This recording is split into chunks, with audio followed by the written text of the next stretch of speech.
All right. See chat. Yay, Kirsten, happy to have you here. All right, y'all. So it's great to have you here. I'm going to kind of, if I look spacey, it's because I'm popping over into make sure that people are getting let in. Kirsten, I didn't realize that I somehow have to admit people. So is it okay if I make you host too? Sure. And you should be able to admit people en masse. Oh, how do I do that? Don't know how to do that. I knew you would ask me that. If I make you a host, will that remove me as a host? No, if you make me a host, but if you make me a co-host, you should be still there. I have make a host or rename the person. Oh well. I'll just manage it all. Okay, everyone. Well, it's great to have you here. We've got a big agenda. So this first part is, of course, welcome and introductions. And so let's try and keep those relatively brief. But I'm hoping that you all will kind of be this, this group, this cohort of early adopters, and that you will all get to know each other well if you don't already know each other. So just take a minute if you haven't already done so and rename yourself in Zoom. Just make sure that you have your first and last name and the organization that you're with, just so that we can try and get to know everyone and keep each other straight. And then we're just going to do kind of a round robin introduction. So I'll start and then I'll kick it to someone else, and the next person can kick it around the horn until we've got everyone covered. Just kind of that way I don't have to keep nominating people and calling on people. You all can do that work for me. You all know me, I'm Serena Wiesner. I'm with Osteoarthritis Action Alliance, heading up our efforts to kind of launch and improve and increase use of the portal. I also just kind of work on a number of things with the Alliance related to community-based programming and OA. And then I'm going to go ahead and kick it to my colleague, Kirsten Ambrose, who's also with the OA Action Alliance. And if you are working on the portal, Kirsten obviously is not going to report this part, but just let us know briefly how you're using the portal. So if you're using it for employers, if you're using it to register people for the in-person program, just kind of briefly how you're using it. So Kirsten. Good morning, everybody, or I guess good noon. Well, depending on where you are. Hello, I am the Associate Director for the OA Action Alliance. I'm very pleased to work with Serena on this. She's done an amazing job to get this portal up and running, and we are extremely grateful to all of you, like she said earlier, for being early adopters. We sort of laugh, although it's funny, not funny, that we're doing a lot of testing real time, a lot of user experience real time, but this is how we do things sometimes. So we appreciate your patience as well, but certainly some of our colleagues, Nadia knows this over at NCCHW, but if you have any questions or comments about ways that we can improve the portal, please tell us. We can't do everything, and we may not do it immediately as we have a list of priorities, but by all means, we listen to you. That's part of the reason for these calls. So we want the portal to be user-friendly and engaging and warm and fun to look at and and easy to use. So anything that we can do, we are more than happy to hear your thoughts on that. Most of you know me from the contracting side of things. If you engage with the portal, you will run across me at some point to get the contracts up and running. And I always apologize in advance for how slow UNC can be as a university, but appreciate your patience there as well. So if you have any questions, Serena and I work very closely side by side. If you get one of us, you'll get both of us. Anyway, other than that, since I called her out, maybe I was a clue, I'll toss it over to Nadia for the next intro. Thanks, Kirsten. Hi, everyone. My name is Nadia Maza. I work with the Healthy Aging and C Initiative at the North Carolina Center for Health and Wellness. and we're housed at the University of North Carolina in Asheville. I've been using the portal mostly for self-directed and self-directed enhanced registration. Right now, we just launched an initiative this week with North Carolina state employees through the portal, and we set it to have a maximum of 100 participants, and we have over 70 registered already. So I'm really excited for that. So thank you, Serena and Kirsten, for your help with the portal. Definitely have been super responsive to feedback, and I've seen changes happen overnight, basically, which has been awesome. So thank you. And I'll pass it to Julie, I see next on the screen. Hi, everyone. I'm Julie Deering, and I work for the Oklahoma State Department of Health. I'm housed in the Center for Chronic Disease Prevention and Health Promotion. We're really new and kicking off our program, so we're here for ideas. We are going to launch in person through our county extension offices, and we'll be using the portal for like registration evaluation purposes, but we do have plans laid down for employers as well. And I'm going to pass it to Scott. You think I'd be able to unmute faster by this point. So welcome, Julie. We were all there not long ago, so we're not that far ahead of you. So Scott Foster, I work with the New Hampshire Health Department. We started with a portal probably 2 years ago, I think, in the previous iteration. And right now we use it very similar to what you both have just been saying about either walk with these self-directed or pretty much that we're doing mostly the enhanced self-directed. So this is our first time. It was lovely to actually have the books sent. That was an amazing thing, not to have to do that for ourselves. And the data that you get from just the registration piece is perfect. It's got some great data that comes out of there very easily. I actually just learned while I'm on this call that I may actually not be working with arthritis for very long. There's some other things that have come up. I'm actually now the WireBS coordinator and like 10 other things. So, but I'm only a phone call away, and I'm glad to hear as much as I can about what you all are doing so I can pass it on to the next person. Yeah. Great. Who do you want to kick it to? Oh, that's right. How about Teresa? She knows I was going to pass it to her. Hi, I'm Teresa Ambrose from Minnesota. I'm the PI for Arthritis Grant, manage the Diabetes and Health Behavior Unit, which helps us connect this to our diabetes program for sure. So we love the portal. Thank you so much for making this tool available. As Scott said, getting the books mailed out, it helps with that hurdle. And having access to data is really helpful. We're using it for self-directed and self-directed enhanced with some of our kind of community partners that we connect to through other programs, including work sites or employers, working towards getting it connected to our state employee group insurance program. Folks a little more strongly and intentionally. We have partnerships with Extension as well.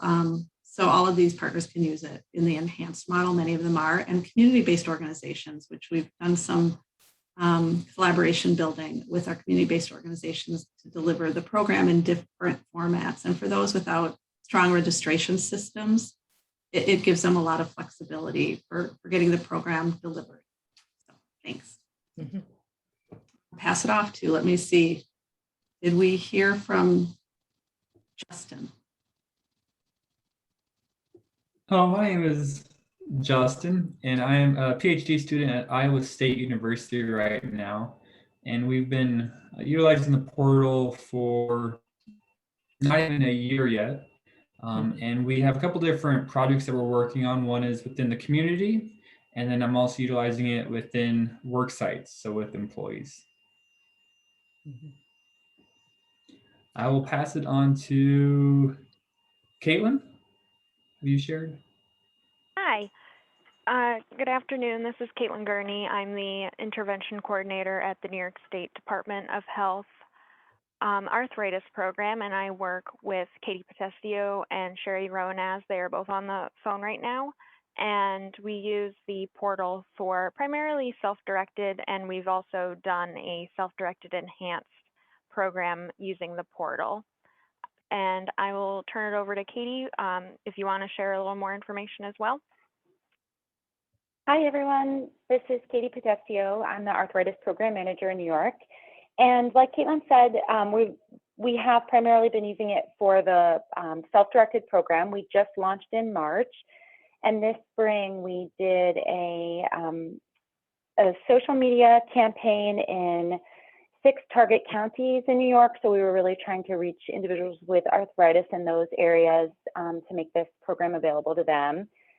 And moving forward for this year, we're exploring some options to partner with New York State work sites, with area agencies on aging, or maybe our diabetes program to find some partners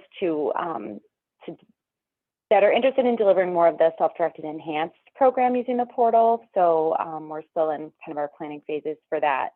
But we really value this call and the opportunity for some learning and sharing together. So thanks for coordinating, Serena. And Sherry, I'll turn it over to you. Hello, I'm Sherry Ronas, and I'm the evaluator for the arthritis program. So I'm tasked with running the reports and taking a deeper dive look at the data and seeing what sort of demographics we're reaching and seeing, you know, how many minutes were walked and so on and so forth. So we're excited to, we just did our first official preliminary look at the data, and we're excited to get started to see how we can do a deep dive in a little more into the data. So that's primarily my role with the OAAA portal. Great. And I see that all of you are dialing in. Can you see the participant list, or are you on the? Oh, yes, I can, Serena. Okay. Anybody want to kick it over to someone else? Sure, I will kick it over to, did Kristen go yet? I don't know who went. Yeah, let's see, we've got, I think Jana and Salam are the two. That didn't go? Okay, I'll pass it to Jana. Thank you. I apologize, I don't have my camera on today. I'm working in one of our state houses and my internet's not very stable. But I'm Jana Farmer. I am from the Kansas Department of Health and Environment. I work under the umbrella of Bureau of Public Health, and I am the Community Clinical Linkages Section Director. In Kansas, we're still kind of working on our workflow with the portal, but our goal is to use our state employee health program to continue to promote self-directed walk with ease. And so we're really excited to be able to connect with you guys, and maybe you can help give us some tips and tricks of portal workflows. And I love the idea of the data reporting. So I'm excited to be on the call today. And I apologize that who was left. I think Salam is the only one left. All right, Salam. Hi, thank you.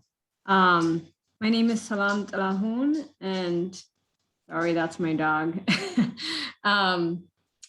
Yeah, I am in Minnesota Department of Health. I work with Teresa Ambrose, and I'm the evaluator. And this portal has been a really game changer for us. I'm partnering with, as Teresa said, with SIGIP, the state insurance health program, and also other community partners that have been able to use the portal to track data and provide data to us as well. So yeah, I'm happy to be here. Thank you. Great, thank you. I just want to double check. I got everyone, right?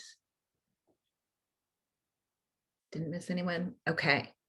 Thank you all for being here and for introducing yourselves and sharing about that. It's so wonderful to see that the portal is being used in some different ways. And one of the things I did want to just reiterate that Kirsten already said was that your partnership in this is huge, and your willingness to share your experiences as she said, it's kind of like we're usability testing as we launch, just because, we're a small shop and we don't have a huge budget for doing any formal usability testing. And so being able to get the, feedback from you all and hopefully be responsive to that is really important to us. So thank you so much for that.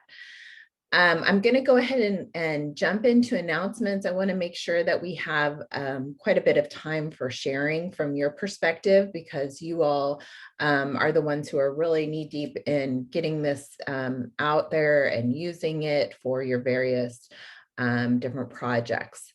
So the first thing I want to go over is updates to the portal. We have a wonderful developer. I just want to shout out to her. Her name is Sarah, and she's at the University of North Dakota.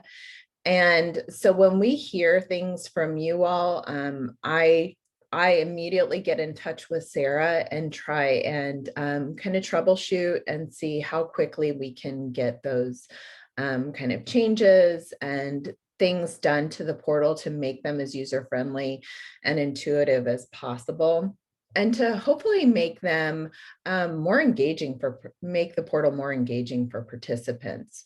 So one of the things that we heard was that kind of the first, when we launched this Portal 2.0, it was a little bit more clinical looking.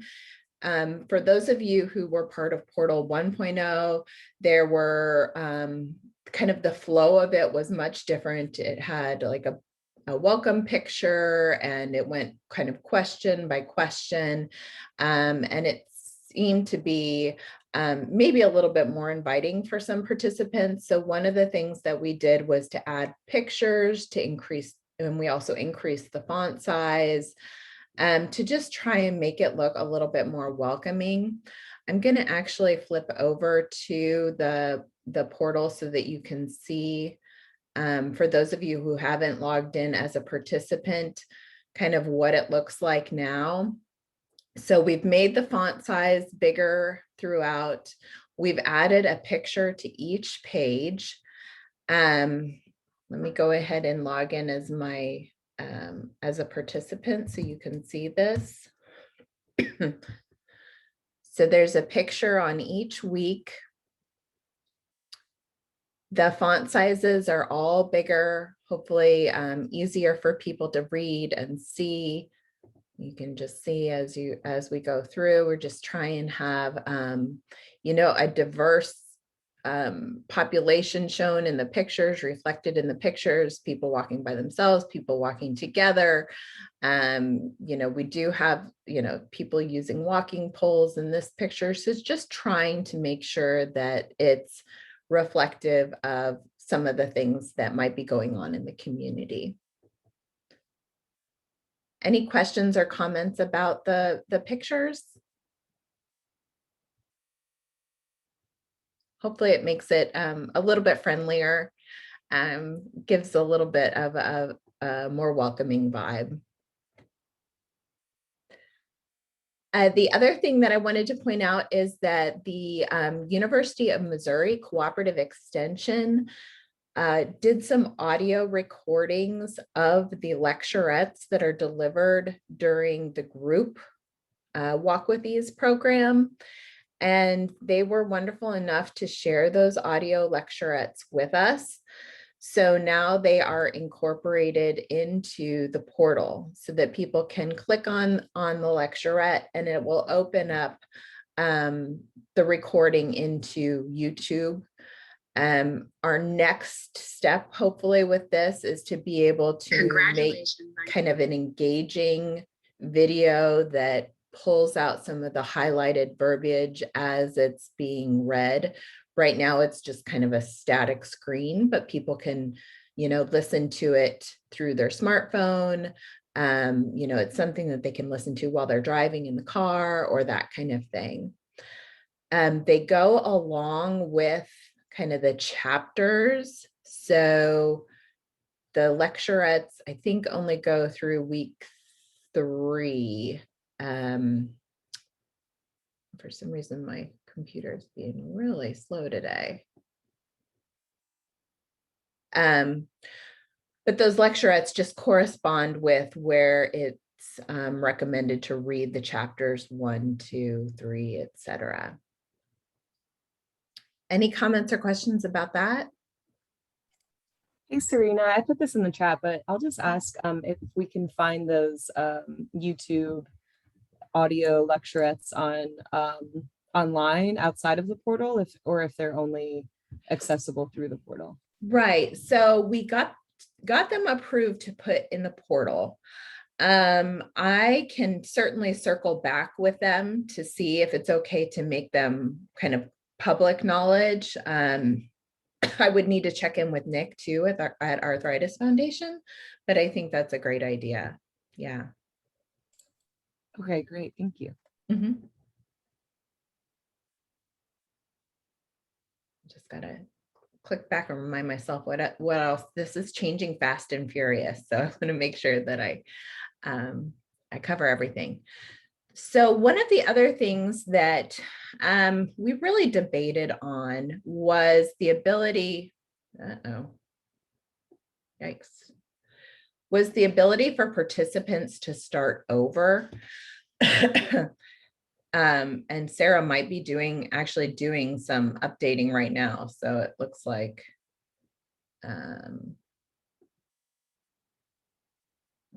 I can't show you anymore. So one of the things was that we weren't sure whether or not we wanted people to be able to kind of go backwards in the weeks. So originally our idea was that we would kind of almost push people through the program so that each week they would be prompted to set their goals for the coming week and record their minutes for that week. So it was on a 7-day schedule. So, if somebody logged in on the 7th day, it would have already pushed them to the following week, and they wouldn't be able to go back and input their minutes or their days walking for day 6. So, and it was kind of our way of just moving people through the program to make sure that they kept up kind of with the pace of the program as it's recommended in the book. What we found was that was just a little bit too limiting for people. We also know that life happens and that, somebody might get 2 weeks into the program and then suffer an injury or have caregiving duties or something like that. And they would want to maybe not start all the way over, but at least go back to the previous week. And so we ended up unlocking all of the weeks so that people could move forward and backward as needed. One of the things that this might complicate, and we'll see how it goes, is the data entry.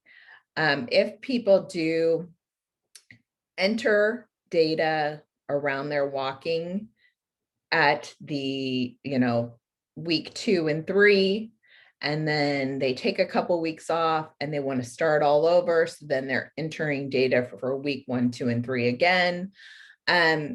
We're just going to have to see how that works out. As Sarah has it built right now, it will continue to capture all data. So it's not going to get rid of it if they start all over again. So any questions about that?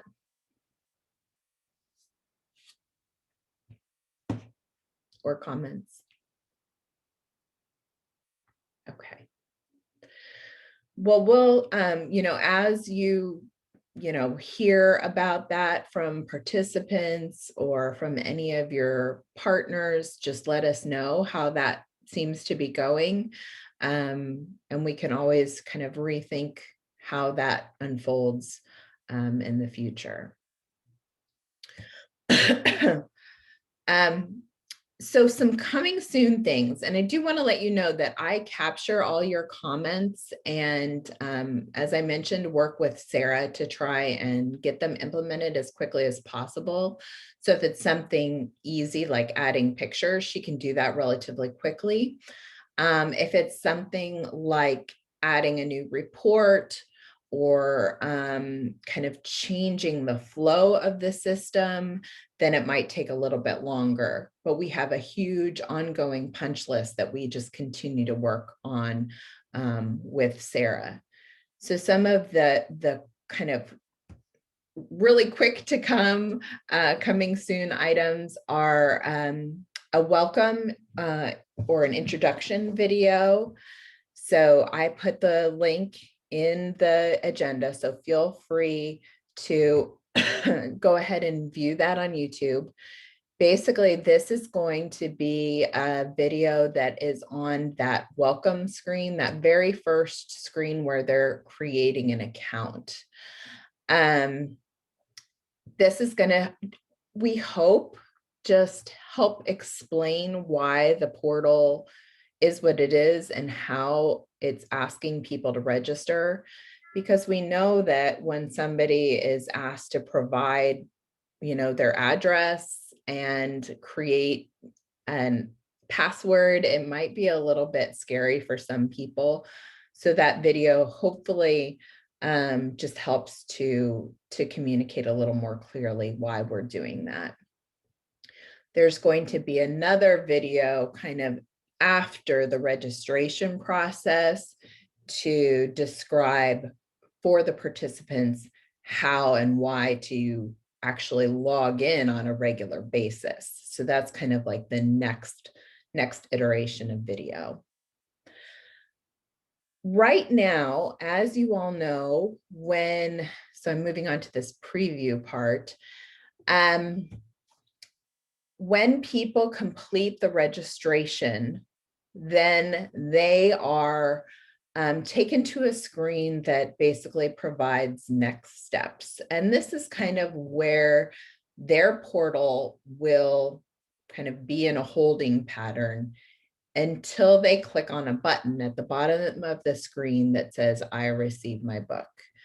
And I will go ahead and show you where that is really quick. Right here. So this is just, I'm just showing you a PowerPoint slide right now. So they get to this screen, and what happens here is it basically their portal locks here until they click on I received my book. So they don't have access to, you know, weeks 1 through 6. So they can't see any kind of what's going to be on their schedule until they click on I received my book. Now, if any of you are like me and you sign up for something, you kind of want to know what you're signing up for and what you've gotten yourself into. And we recognize that here. So we want to continue to have this kind of start time. We want people to click a button that indicates they're starting, because that impacts the data we gather. But we also recognize that they want to have kind of this preview of the weeks. So what we're going to build in is essentially 2 buttons here. One is going to be I've received my book, I'm ready to start the program, click here. And then the other button is going to be, I'm not ready to start, but I want to see a preview of the portal. And so that will allow them to see, you know, weeks 1 through 6. It'll allow them to see some of the content, to click on the lecturettes and see and listen to those, because we know that right when they sign up, that's when they're most excited for the program. And we want to kind of continue to build on that excitement. So that's going to be coming up soon. Any questions or comments about that? And I don't have my chat open, so I'm gonna, okay, great. Okay, cool. All right, so the other thing is that I'm excited for, I hope you all are too, is this digital book content. So as you all know, when you purchase the books, we of course have to add on the shipping and handling. And we're not making any money on any of this. This is basically a straight pass through to our book warehouse, fulfillment warehouse. So we have to add on an additional fee to the books. Well, we are working with the Arthritis Foundation to actually make the digital book available within the portal so that you'll still need to pay for a digital book, but you won't have the shipping and handling price on top of it. I don't know exactly what that price will be right now. I know that Nick's thinking somewhere around the $5 range. But it would be essentially the same idea as for the hard copy books. So you would be able to purchase hard copy books from us, and you would be able to purchase the digital book from us as well. And then, of course, you can just use the portal for data collection without purchasing books as well. But I did want to let you know that that's looking more and more like it's going to work out soon, hopefully in the next month. So the idea is that there will be kind of a tab that has the entire book. And then within each week of the portal, it will have the chapters in individual chapters as well. So any questions or comments about that? I see a question from Salam. Will they be able to enter any data on the weeks tab? Hi, Serena. That was in reaction to the slide you had where they would be able to preview what's coming up, but they would just so they know what they are getting into, but not. So I was just wondering, would it be grayed out all the data entry part so that they don't do anything with that, or that would be something they are able to do? Yeah, so they will be, it'll be grayed out or locked in some way so that they can't enter any data until they've clicked that "I received my book, I'm ready to start" button. Okay, let's see. Will participants be able to choose between a physical versus a digital version of the book? So essentially that will be up to you. I foresee that some of you will want to purchase some hard copy books and some digital books. And so the way we're envisioning it is that there will be an option for the participants, and there will be kind of an inventory on your end. So you'll be able to see your inventory of hard copy books and your inventory of ebooks. And then the participant will get to select, and then on your admin side, you'll be able to see that inventory click down. Once, say, all the hard books are gone, then that option will be removed and people will just select, you know, send me an ebook. Good question. Any other questions about that? Okay. Another thing that we have is a data use agreement. So we've kind of drafted up one that's based on a couple other data use agreements we've used at not just OA Action Alliance, but as many of you know, we sit within the Thurston Arthritis Research Center at UNC Chapel Hill. So we're surrounded by a lot of wonderful researchers who capture data and share data with other researchers. So we've kind of adapted their data use agreement. If any of you would like a data use agreement, because you're kind of already a partner with us, we aren't going to require that you sign a data use agreement right now. When your portal comes up for renewal, if you decide to renew for another year, then we would ask for you to sign the data use agreement. And essentially that's just kind of agreeing to typical standards around downloading and sharing PHI. Any questions about that? Okay. If you want more information about it, or if you'd like to see what we have, just send me an email. I'm happy to send it out. A process for updating partners. So stuff, as I mentioned, happens fast and furious. And sometimes there's little tweaks that we make to the site, like adding pictures and that kind of thing, that you might want to know right away, and you don't want to wait for a quarterly call. So I would like to kind of set up a process for updating all of you. Right now, I think as far as bandwidth on my part goes, I'd like to just send out an email blast once a month with any updates. So I just wanted to put that out to you all. Is that okay? Or would you, and of course, if there's something like earth shattering that happens, I would update you immediately. But is once a month seem like an okay time for updates? Anyone?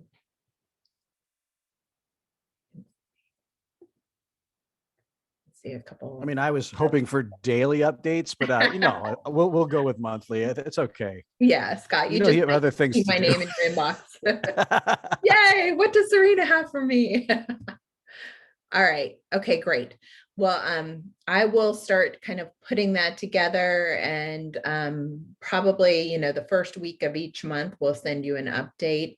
Unless something super important happens, like a new type of report has been added, or somehow a new process that you would need to or want to use, I'll do that. Another thing, and I'm going to start talking really fast because we're running really low on time. Creating FAQs. I know FAQs are an important part for both you as partner administrators or your sub partners, as well as participants. So I have started to kind of collect some of those questions and start to flesh out 2 separate FAQ documents. But I would love to have input from all of you. So if there's a question that keeps coming up in your mind, or that partners keep communicating to you, or participants, please send them my way. And I'll start to get that put together, and then find a home for it on the portal as well, for you as partners, but also for your participants as well. Any questions about any of that stuff that I just jibber jabbered on about?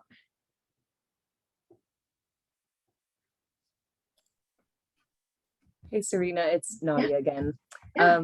Just curious if a participant can use the same email address more than once to sign up for the program through the portal. I've had some Walk with Ease leaders ask that, wanting to create accounts for their participants that they're working with in person, and wanting to use their own email address to register multiple people and enter in their information if they can't do it themselves. Right. Right now, it's not possible.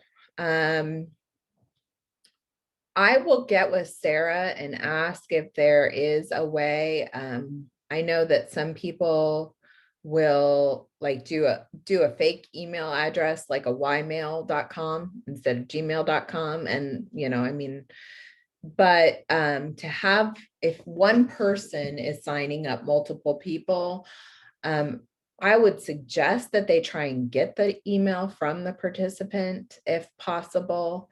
And if not, maybe just make up a Ymail account for them, like with their, you know, it's not going to work. It's not going to be a real thing. They're not going to get any information, but yeah, I can ask.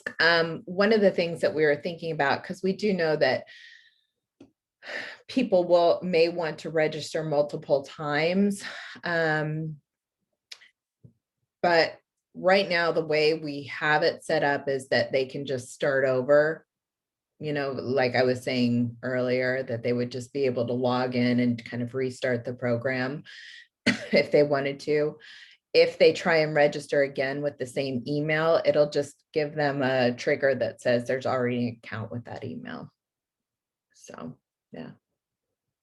That is something to think about down the line. Perhaps that would be an additional feature that we could think about would be maybe I'm a leader, click here if you're a leader who would like to enter data for multiple people or something, and it would bring up a different page for them. I can think about that one. I'll talk to Sarah about it.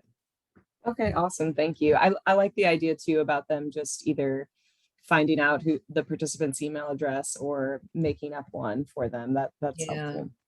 Yeah. I mean, there's always workarounds, but I mean, nothing is completely ideal. No. Okay. So we've got about 15 minutes left, and I hope you all came with a question or kind of hot news, a success that you wanted to share. I'm not going to call on everyone, but I would love to just, if you have something, raise your hand or just shout out whether you have a question or something to highlight. I was curious as far as, for anyone on the call, we had some challenges with the digital book. And it kind of fell right along the lines of who was kind of that electronically literate and who really wasn't or had access. And I was curious from your perspective how you deal with that, and then if any other people had success or in our case, I mean, it wasn't, let's say we did 10 or 12 people with it. It's like 8 out of the 12 did okay, but there was 4 that fell off the face of the earth. So I was just curious. Mm-hmm. And you did Kindle books for them? Yeah. And I think the challenge was, and of course we didn't have any time. I guess that was another thing, is we didn't have any time to really do a lot of walking them through all that. It's I was sending them back to Amazon, and I think most of the time those people would walk them through pretty well, actually, because you don't need to have an Amazon account to open the book. You can do it on any computer. But there was a challenge. At least a couple of people that I think they just really needed that good old fashioned paper copy. And I'm concerned a little bit, Serena, just about, again, who's going to get the calls? Is it going to be you guys that, again, I can't open it. And I was okay to be able to do it, but it was, I could see it being a real big challenge if it gets on a really large scale. Right. Is anyone else on the line using Kindle books? I don't think anyone is. Scott, I think you were. I wouldn't do it again if I had a choice. Just because it was much cheaper, right? It was a lot cheaper, and it's instantaneous, which is the problem we were having with. I know you had to go and shut the automatic emails off first, because when you have people getting books at different times that, and they're starting at different times, they're getting emails at different times. It was a little hard for our person that was trying to coordinate to, they're calling her, why am I getting the week one? I haven't started yet. And so that, that's always a challenge. We just have to work with that. But right. When it came to the electronic book, we actually had some people that didn't follow up enough, and they were like, well, I never got it open. It's like, well, unless you tell me, I can't help you. Right. So I worry about the customer service aspect of it. If you're remotely savvy with it, you'll have no issue. The only problem is you can't, but you have the great connection you have with the portal now is that you can fill in a lot of the things, the walking and all that the ebook doesn't allow you to do. You have no place to put that information in because you're just reading. It's a great, couple with the portal. Right. But it's just concerning as far as who does the customer service. Right. Absolutely. So our idea was that it would be, we wouldn't have to, with the digital content in the portal, we wouldn't have to refer to a Kindle. That we're actually going to have a reader in the portal. So there will be that hurdle for people who just can't even log into the portal. And I certainly know that there are people who are like that. And that's part of why we're going to create that other tutorial video, is here is exactly how you do it. And here and why you should log in. Right. So it'll basically be a link that they click on in the portal, and it will pop up kind of a screen within a screen. So if they click on chapter 1, it'll pop up right Yeah. there. Well, that makes sense. That way, yeah. So it'll be in an EPUB format. So they won't be able to download it. They're not going to be that's able okay. to, yeah, it's not going to be a PDF, because that was the huge barrier with Arthritis Foundation. They didn't want a PDF floating around. Right. So I hope that by not asking them to go to like a third-party vendor like Amazon and put in a code and do all that, I hope that will eliminate some of those challenges. But I think your point about the Kindle book is a good one. And I'm wondering, even if I create kind of a step-by-step guide, you know, so I have a Walk with Ease Kindle book. Now what? I have a code. Now what? How do I do but it? I mean, it's a great idea. Then you may not have any issues. As long, the issue would be, and we're always going to have, you're not going to eliminate the issue of electronic issues. I mean, if you can't log into the website, then, you know, then there's a lot more issues going on there than that. You need to be in person or need to have a little book, and that's fine. That'd be my parents. Both my parents, they are great readers, but they would absolutely never be able to go on a website. But you may have eliminated that issue by just having the reader inside the portal, because I think that was the biggest problem, is we were sending Amazon links. You didn't need to have a Kindle. It pops open if you can handle it. But just there were several people that couldn't. Yes, absolutely. But I think I can put together, because I do know that some people aren't going to use the portal for the books. They are going to use the Kindle book still. So I can put together a little direction sheet and maybe email it to Nick and NACDD, and put it on our website, so that if you or any of your colleagues that you know of are using the Kindle book, at least that might cut down on some confusion. I mean, I wouldn't, I don't want you to spend years of your life, but if it's something that you can whip right out, I think it's probably not a bad idea to have it. Yeah.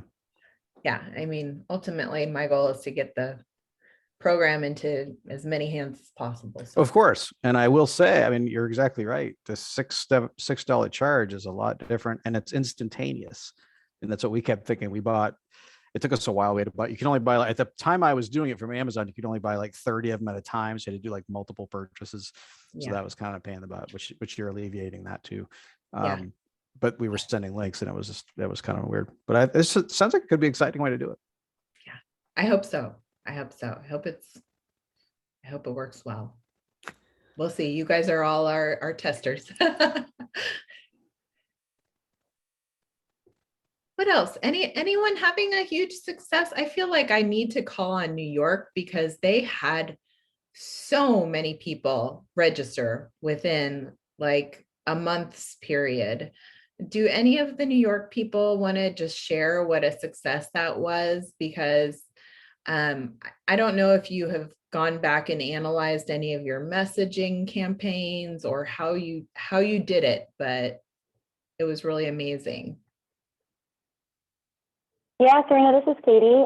Thanks for the chance to share a little bit. We did have really a lot of success from our campaign. We ran a digital media campaign through May and June, and we had, so for the public in our target counties, we were, the strategies that we used were using display banners on Facebook and social posts on Facebook, and also Nextdoor. We did some search ads using search functionality, and we were able to meet our goal, like really after that first month, meet our goal with enrollment. So we were hoping to get 500 people, and we exceeded that by the end of June.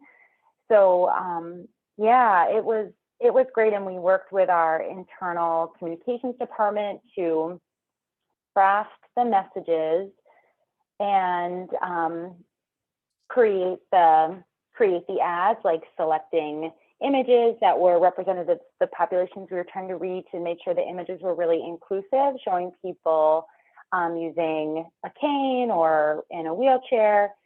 And then we did hire a media agency to deliver the campaign for us. So those are a lot of results that we got from that, but yeah, really the highlight was just that we were able to meet our enrollment goals. And now what we're doing, as Sherry has said, is looking at our enrollment data and seeing, so who did we reach and who signed up? What do they look like and how far have they progressed?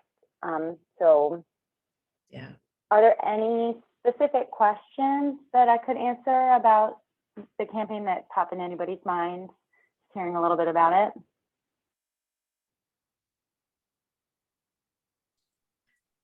Thanks. That's really, really exciting.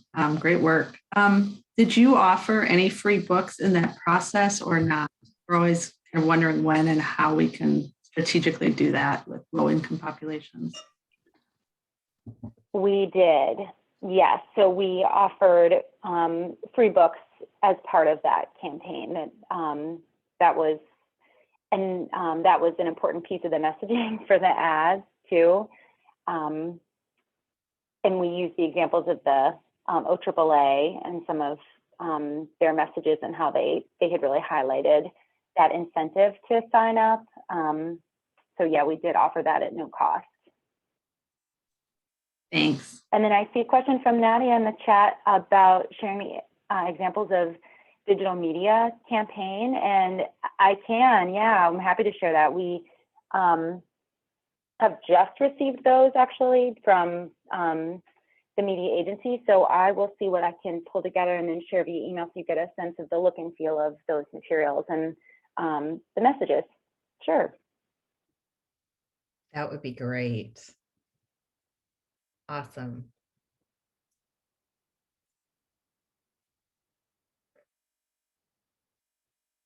Any other highlights? I know you all are doing some great work. Nadia, how did you get 70 people already signed up? Well, that was largely thanks to your help, Serena and Kirsten. As you both know, I was nervous about using the new portal as compared to using the Portal 1.0 for this initiative. And just because I haven't had a lot of success with, or I didn't have a lot of success originally trying to promote it. And I think that I'm realizing that that's because we work largely with the healthy or with the aging population in North Carolina. So we work mostly with older adults, and I was just having a really hard time convincing our Walk With Ease leaders to use the portal with their participants. And they're like, oh, we'll just use the paper forms. They've been working for us. And so I was having a hard time with that. And then after talking with you, Serena and Kirsten, helping me just kind of focus on a different population and focus on state employees. And I was like, I don't know if I'm going to be able to get participants to fill out a form online. Like, this seems like such a big barrier for the people I've tried to work with so far. And then once I had pushed it out through the Office of State Human Resources, who was able to share it with all of the statewide wellness coordinators throughout the state, we literally, after her just sending out one email, it was like 70 people signed up overnight. So felt really fortunate and excited to see that happen. So it does seem that it seems to be more effective with state employees than older adults so far. That's great. That's wonderful. Was your message, I know that previously you had done it in kind of coordination with the Miles for Wellness. Was it still around the Miles for Wellness initiative and kind of a warm up? Yes. Thank you for asking that. Yeah, we did do it. And I think that that's a huge reason why so many people signed up, because Miles for Wellness is this statewide walking initiative here that state employees already know about. They're already excited about it. It's already garnered a lot of momentum over the years. And so kind of attaching ourselves to that and pitching it as Walk With Ease as a warm up to Miles for Wellness, I definitely think helped get more people interested. Yeah, that's great. That's awesome. Anyone else have questions or things that they want to highlight? We have like time for one more.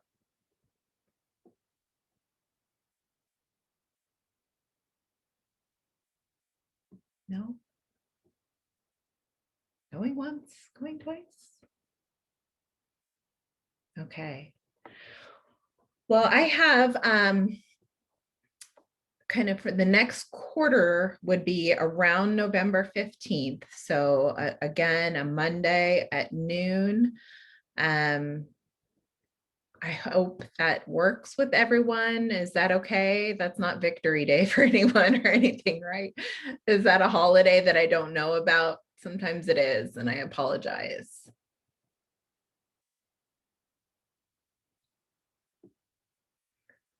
No, no, okay. Well, go ahead and put that as a save the date on your calendar, and we will plan on Monday, November 15th at noon Eastern time. And we'll probably follow a similar agenda with kind of updates and anything that's kind of hot from our end, but would also love to know kind of what's going on your end. I know that as we kind of exit out of summer and into fall, it's perfect walking season, perfect weather for getting out there. We had a campaign a couple of years ago that said something like walk with ease and crunch the leaves or something like that. And that was kind of a fun little fall campaign that we did. So just looking forward to seeing what you guys all do over the next couple months. Always welcome to your feedback and input. Thank you for being partners with us on this. And if you have any marketing materials or anything to share, you can either send them to me or send them out to the whole group in a response to the calendar invitation. And with that, I think I'll go ahead and wrap up and say thank you, and I'll see you next quarter. Thanks, everybody. Bye, everyone. Thanks, everyone. Thank you. Bye.